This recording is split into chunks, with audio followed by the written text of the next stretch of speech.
Hello, my friends. Jacob's here one more time. Thank you for pressing the play button, for spending a little quality time with me, because the enemy is within, and that enemy needs to be revealed to the world. So says Donald Trump. This is something he's been saying recently.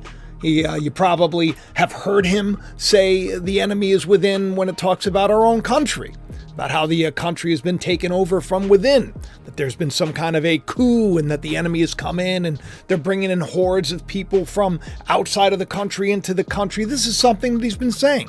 Whether or not it's true, I'm not too sure, but it certainly does kind of feel and seem like, things are not the way they're supposed to be.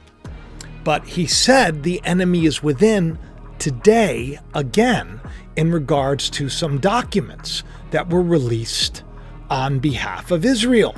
On Tuesday morning in Florida, Donald Trump complained again about the enemy that is within because, Israel had plans, and as is alleged, the plans were to attack Iran. Now, could you imagine if Israel's plans didn't get out ahead of time and they just went through with it and attacked Iran? Right now, you have President Xi meeting with President Putin and all the BRICS nations coming together, shaking hands, strong, united. Do you think that maybe an attack by Israel on Iran right now maybe wouldn't be the best when it comes to, world relations and us coming together and things becoming better in the world? But he made this statement and it got a lot of people talking. Take a listen. Bad thing happened today. You probably heard. Now, the press isn't covering it very much, which is just incredible.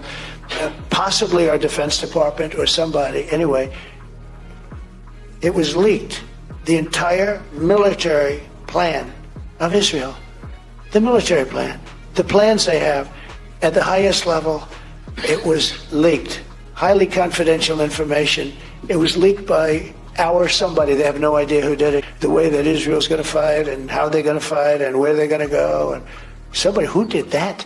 Can you imagine somebody doing that? That's the enemy. I guess that maybe is the enemy from within. As I talk about, we have an enemy from within. They hate to talk about it. At a speaking event with the Latino community at his Doral golf course, Doral, by the way, means the hind side of an animal. He explained, who did that? Can you imagine somebody doing that? That's the enemy. I guess that's maybe the enemy from within, as I talk about. We have an enemy that is from within. They hate to talk about it. Could you imagine? Could you imagine? Trump says. Trump wants us to imagine. Could you imagine the enemy within in relation to his political opponents and the people in charge? And maybe they are. I don't know.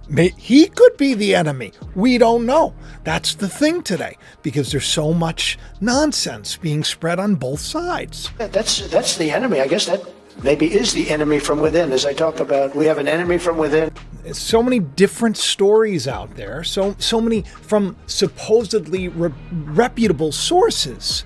You see news first thing you wake up in the morning, and the things that you see, and you expect these big-time organizations like The Atlantic.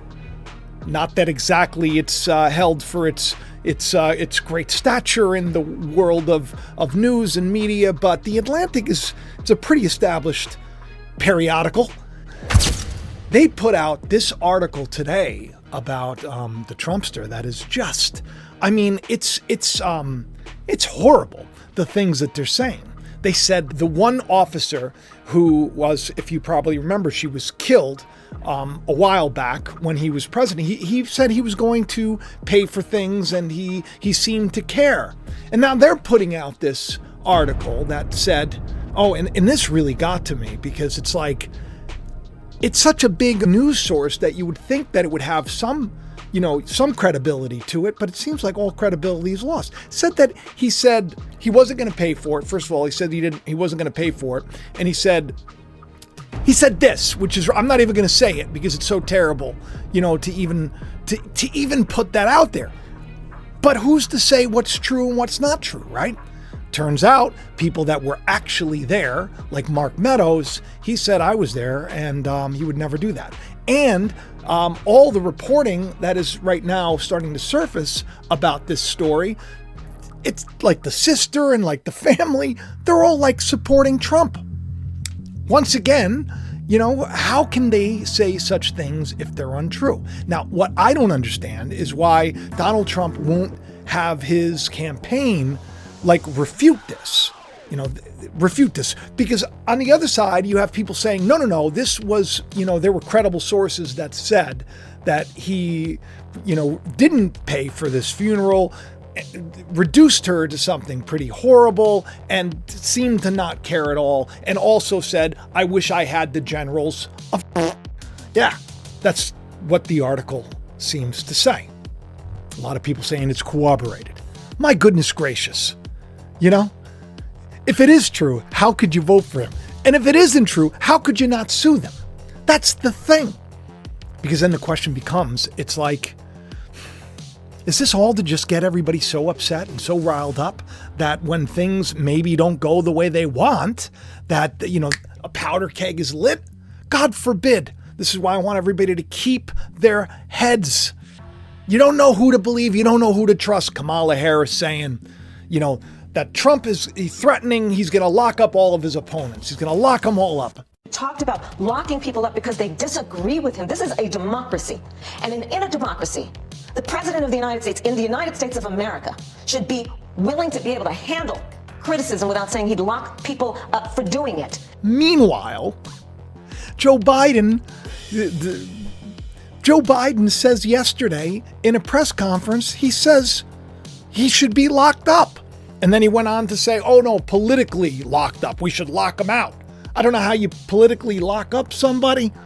The Supreme Court ruling on immunity, to be able, if need be, if it was the case, to actually physically eliminate someone who he believes to be a threat to. I mean, so I know this sounds bizarre. It sounds like if I said this 5 years ago, you'd lock me up. We gotta lock him up.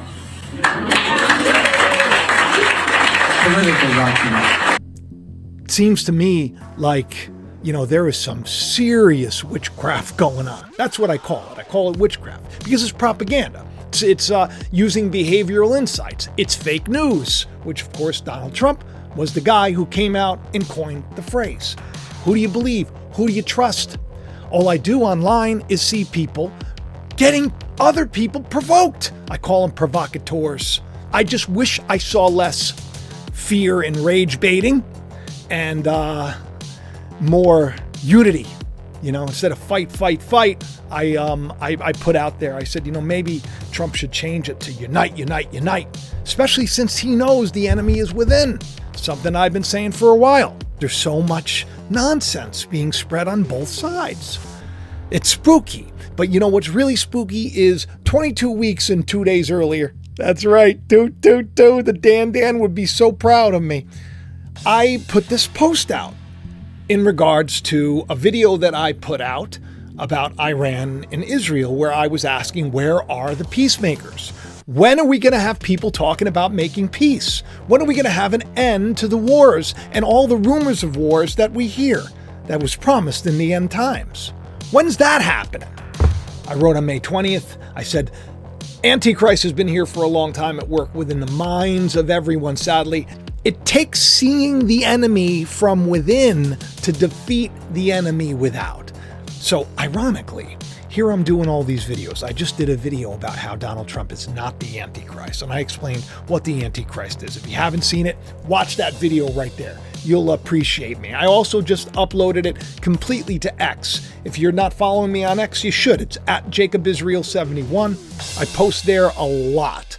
I'm actually probably more active there than anywhere else. So if you want to be a little more involved and you want to see what's going and you want to get an idea of what's going down the pipe, because I drop little breadcrumbs along the way, follow me there and let me know that you are and say, hey, follow me back, Jacob. And unless you're not like a monster and a terrible person, I'll definitely follow you back. I appreciate you people, because we got to come together. We got to support each other. The enemy within.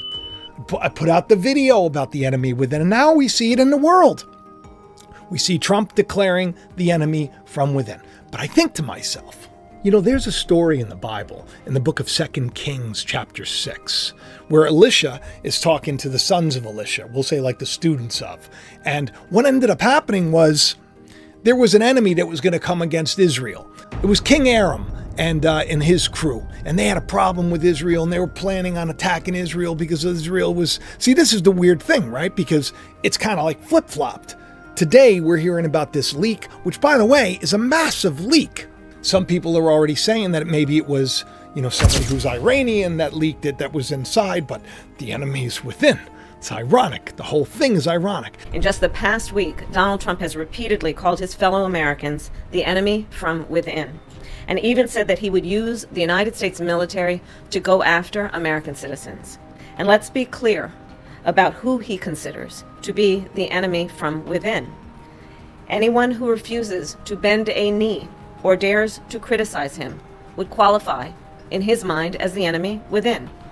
All of this talk about the enemy within is just bizarre to me, considering this is what I've been teaching on recently with the Antichrist spirit, and how that it's not something that's outside of you that you must worry about, but that spirit, those negative thoughts that are inside of you. The enemy that is within is the Antichrist. You are the temple of God. The Antichrist sits in the temple of God, declaring himself to be God. That is the real enemy that's within. But there's a story in the Bible, and this king, Aram, wanted to attack Israel. But you see, Elisha was not going to have that. Elisha wasn't going to have that at all. Israel was trying to, they were trying to settle. They were trying to move in. They were trying to find a home for themselves. And in the process, there were people that weren't too happy with this. So let me just read this to you, okay? This is from chapter 6. We're going to start with verse 8. Now the king of Aram was at war with Israel. After conferring with his officers, he said, I'll set up my camp in such and such a place. The man of God sent word to the king of Israel, beware of the passing of that place, because the Arameans are going down there. So the king of Israel checked the place, indicated by the man of God. Time and again, Elisha warned the king, so that he was on his guard in such places. Now this enraged the king of Aram. He summoned his officers and demanded them. He says, tell me which one of us, which is the enemy from within? Which is the one that is on our side, that's on their side, that's pretending to be with us? The enemy within. Which is the one that's on the side of the king of Israel? None of us, my lord, his servant said, one of his officers. But Elisha the prophet, who's in Israel, tells the king of Israel the very words that you speak in your bedroom at night. So in other words, this prophet, he got the download. He got the download of what was going to happen. He's like, oh, by the way, king, this guy's going to attack, and I think he's going to attack over there. I don't know why. I had like a weird dream or something, and I don't think you should go down there. And then word spread. Word spread. So what does the king do? They come down, and they're like, let's go get this prophet Elisha. So they go looking for him. And when they show up, everybody's freaking out, and everybody's scared. They go to Elisha the prophet, and they're like, well, what are you going to do? They're going to kill us. And Elisha's like, no, I'm going to ask God to blind them. Basically, he didn't think that they would know that he's Elisha. So they pretended to be somebody else. They're like, hey, let me show you. I'll show you where. I'll take you to the guy. I'll take you to the guy. And he ended up leading him into, believe it or not, their enemy's territory. It's amazing what God can do. So we have this leak that's revealed that Israel was going to attack Iran. And then we have in the scriptures in 2 Kings chapter 6, King Aram, who's going to attack Israel. Same story. You know what's weird? I actually have a little bit of a story, kind of like one of those things. When I worked for this huge Christian organization, which I had a lot of friends there, and I loved working there and everything else. And well, I had a dream, and in the dream, I had an idea that something big and devastating was going to be revealed about the place. So what do? I go out, and in front of everybody, I kind of point out the fact that the studio floor had cracks in it. And I was saying, we just keep lacquering over the cracks, and we're not like breaking up the foundation, and we're not pouring a new foundation. See, I saw it as something spiritual, that they were covering something up. And then I had this dream, and I tell everybody, I think some big news is going to break. I tell them in this big, everybody's there. And then what ends up happening? huge news breaks, like terrible, big news. It was like a lawsuit that I wasn't involved in, that I had no idea about, okay? But because I worked with people that were involved, because one of the people in particular that I worked was like literally suing, they immediately imagined that I was somehow an enemy within. But I wasn't. God sometimes will inspire us. Sometimes will give us an idea of what could come. You know, maybe, just maybe, now hear me out. Maybe if this information wasn't leaked, if it was leaked, because I don't even know if it's been 100% confirmed, maybe if it wasn't leaked and they attacked Iran, the whole world would be at war. But we're looking for peacemakers, are we not? Are we not? We got to find the enemy within first before we defeat the enemy without. So it starts with us. It starts with us living a better life, being better, you know, loving others, forgiving, and not being triggered by everything that we see online. If there's a problem right now in this country, and I'm sure that there is, okay, God is working it out. A corrupt nation is going to get the ruler they deserve, but a nation that's repentant, that's going to come together and do the right thing, well, they're going to get a king that they're going to love. All right. I love each and every one of you. I hope you do. Hit the like button, share the video around, tell your friends, get a copy of The Calling. Over 1,000 5-star reviews. It's amazing. It's doing great. And it'll change your life. You know, if a fiction could change your life, it could change your life. I'm not saying it will. Okay, I was inspired to write the story. The story is beautiful, and there is more to it, and I hid a lot of stuff in it, and you should really get a copy of it. I'm going to actually play the trailer of my novel so that it's like kind of like a fan-made trailer. I made it like with the vision that one day it'll become a movie, because this is like one of those books you want to see on the big screen. So if anybody knows any people in Hollywood, or forget Hollywood, anybody who knows anybody that's in the filmmaking business who would like to make the best movie ever at a low budget, you know, hit me up. Hit me up. Because I can't make the movie on this. I can't, not the dime that I have. All right, I love each and every one of you. Thank you for all that you do, and I'll talk to you soon. Bye-bye. September 10th. Mars hangs closer to the Earth than it has in 6,000 years.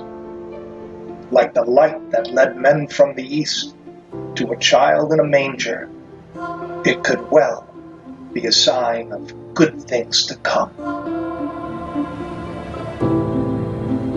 Thomas James shall be his name. The world will change because of him.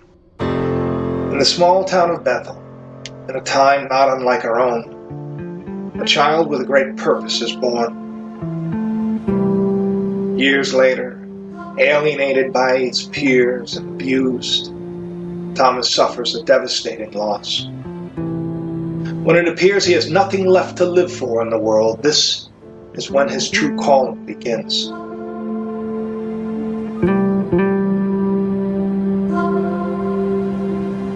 While trying to escape the sinister powers that be, a terrifying vision haunts him.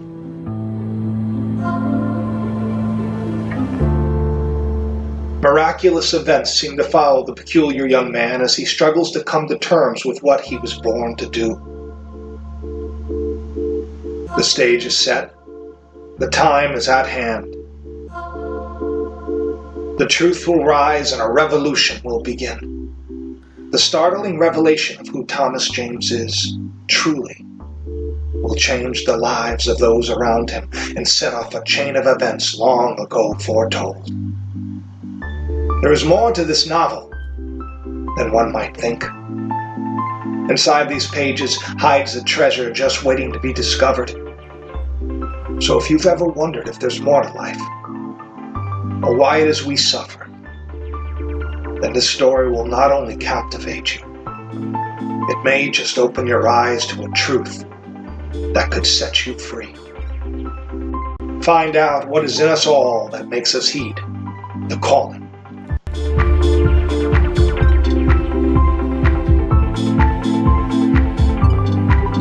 Click it, please.